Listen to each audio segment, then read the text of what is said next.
Yeah. Yeah. Dera.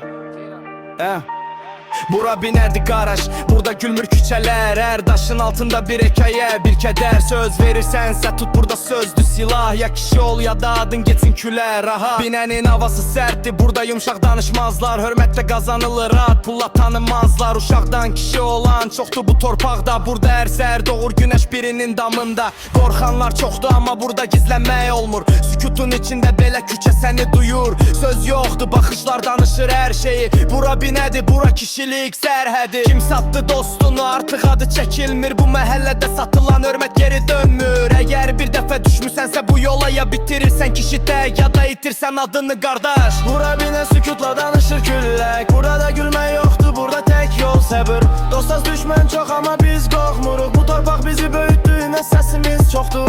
Bura binə, bura tək ad yox tarixdir. Burada hər adımda biriz bir xatirədir. Küçə qanunla danışır, kimdir il kim deyil. Burada sədaqət qalır, digəri silinir. Gecələr səssizdir amma ruhlar oyaqdır. Hər sükutun arxasında bir səs dayanır. Kim yolundan dönsə artıq unudulur. Binə bağışlamır, burada zəif qorxudur. Gözlərdə gürür var amma işlər yanır. Bura sərtdir çünki həyat burada sınır. Pul yox amma hörmətən böyük sərvətdir. Burada adını qorumaq kişilik, mərdlikdir. Hər divarın rəngi toz, hər künc bir tarix. Bura sənət deyil, bura real həyat ritmik. Hər adımda döyülür metal təkərlərin səsi. Binə danışır qardaş, bu şəhərin səsi. Bura binə sükutla danışır külər. Burada gülmək yoxdur, burada tək yol səbir. Dostaz düşmən çox amma biz qorxmuruq. Bu torpaq bizi böyütdü, indi səsimiz çoxdur.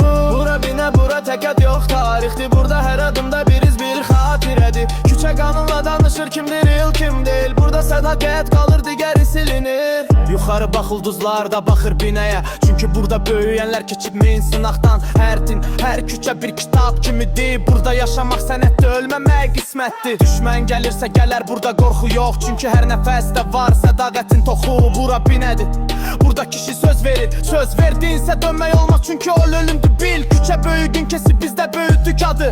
Hər misram toz, hər ritim bir tində salınıb. Binə tək yer deyil, bu ruhdu nəfəsdir. Bura doğulan bilir, binə həyat dərsidir. Bu binədir, söz yox sadəcə baxış. Küçələr danışır, səssizlik şahid. Əgər bir gün keçsən bu torpağın içindən, unutma binə səni tanıyır, qardaş səssizcə.